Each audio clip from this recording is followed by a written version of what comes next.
What's up, athletes? Welcome back.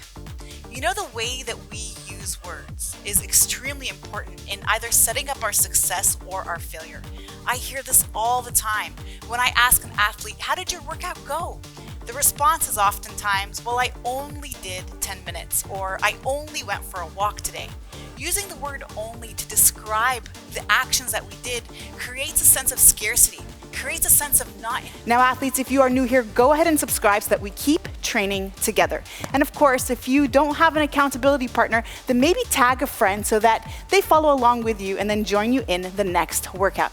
All right, athletes, today we are doing an 8-minute no-stop full body workout. This one is going to be a doozy, but the good news is we're doing it for 8 minutes. Not only 8 minutes, but for 8 minutes. All you're going to need to follow along today is an elevated surface. Today I'm using a plyometric box.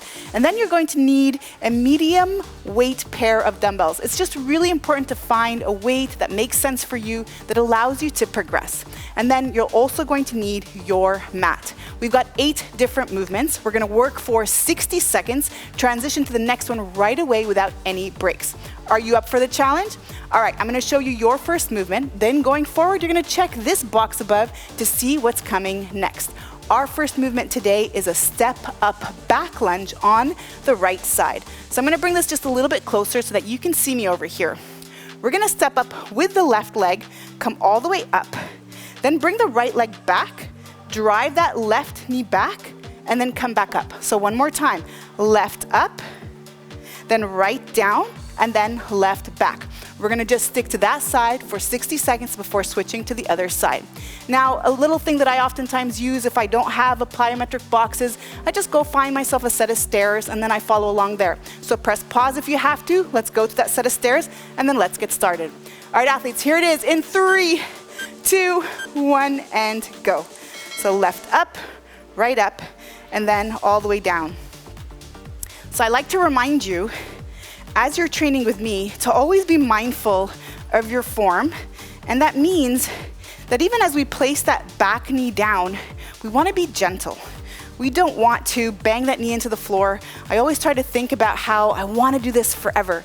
And that means saving my joints, making sure that I'm not being careless around how I land the body, but always really respecting it. And so if you're having a hard time bringing that knee to the floor, another thing that I would suggest to do is to maybe put a cushion where you can just lightly, gently tap the knee onto that cushion and then allow yourself to slowly progress from there until eventually you can do that full range of motion with complete control. But if you're finding yourself dropping suddenly, then maybe that's a sign that you would need a little bit of support. All right, athletes, let's finish this up. And now let's go ahead and switch. So right up, left, down left, and then back up again with that right. You got it. Good work. Continue to breathe here. Keep that chest up. And now if you want to repeat this workout one more time, and you're finding that these step up back lunge are a little bit easy for you today, then maybe grab your dumbbells and do them weighted. That's always a great way to intensify these workouts. Another thing that I suggest as well is purchasing or investing in a weighted vest. So that's a little something that I also use to help create a bit more body weight and then just free up my arms and legs to be able to do the movements without restrictions or limitations. All right, keep breathing here, all the way up. Good job, 5 seconds. And now we're switching to a elevated hip lift. So I'm just gonna switch this around for you and then come on over here, bring your back onto that elevated surface. A couch would be great for this or a chair. And then we're gonna hold the top here for 1, 2, before we come back down.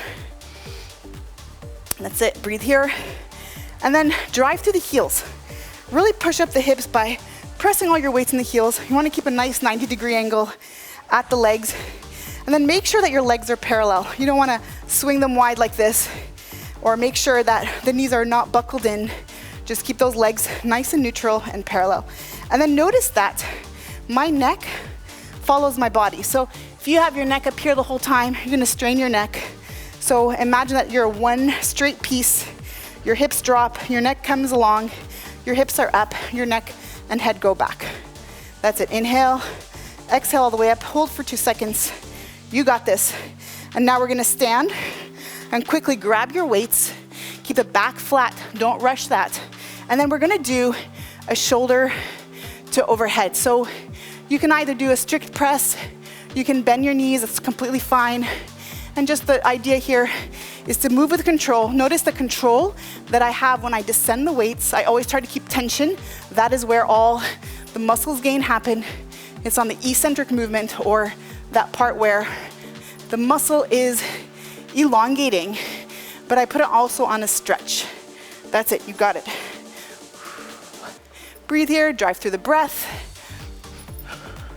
And now, bring the corners of your mouth up and smile. We're doing this. We are here, we are focused on our self-care. We make time for us throughout the day, and that is a massive win. That's it, breathe here. 3, 2, 1, and break. All right, come on up into a high plank position with me, and we're gonna do a high plank row. So pull, drop the weight, and then come on to the other side. And that's it, you wanna rotate through. And after this, we're gonna go ahead and do a jackknife. So just to set you up so that you know, we're gonna lie down on the mat next, and then still keep one of these dumbbells handy. So let's try to make a nice, fast transition. Good work.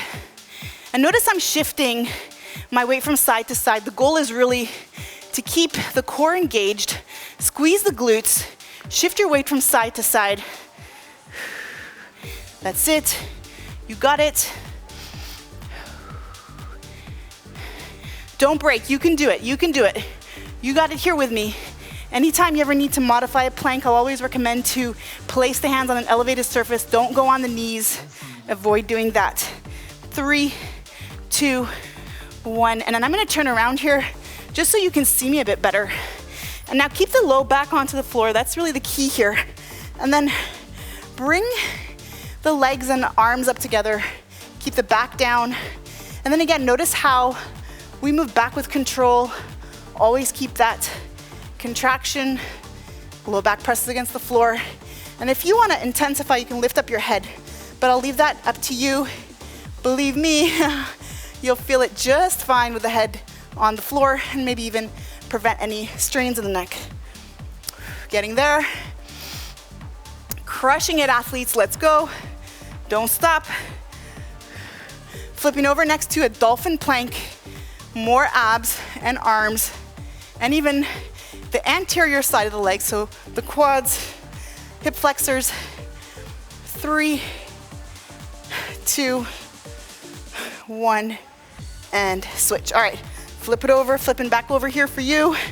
And now make sure that your elbows and shoulders are in line, and then you're passing your chin above the thumb. So oftentimes I see this, and this is a common fault. So squeeze the glutes here, and then shift your weight forward and back by doing a little bit of a heel lift. So I'm pressing up with my toes.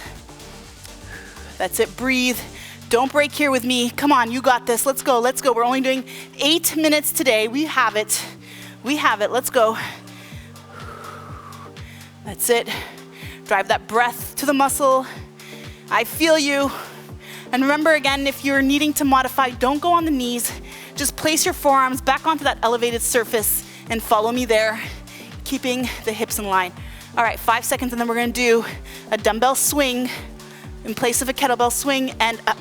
Grab that dumbbell. Let's go back up into standing, and then over here, you're gonna lean forward, and then just gonna drive the heels into the floor and stand up straight. Another option too is you can hold the dumbbell like this, but whichever grip feels comfortable for you. I do both grips depending on the weight that I have. If I feel like it's a bit clunkier, I may switch to this grip. But notice I lean forward and I stand up. All right, so I don't want to hyperextend this way. So just bend forward and stand straight, locking out the knees and the glutes, and then really squeezing. So none of this movement is initiated with the arms. It's really just a byproduct of that quick extension, pushing the heels into the floor. Inhale, exhale, as you stand. 5 seconds, here it is, come on. Finish it up, sprint through that finish line. 3, 2, 1, and break. High five, we made it. All right, athletes, go ahead, repeat one more time if you have it in you, or check out the other video I have linked for you at the end of this one to complete today's training. Be proud of yourself for always showing up for you. I love to hear from you, so comment below, how was this today? And remember, if you've liked it, go ahead and give me a thumbs up. And then remember to subscribe if you're new here so that we keep training together. All right, let's go, refuel, rehydrate, and meet up in the next one. You got this.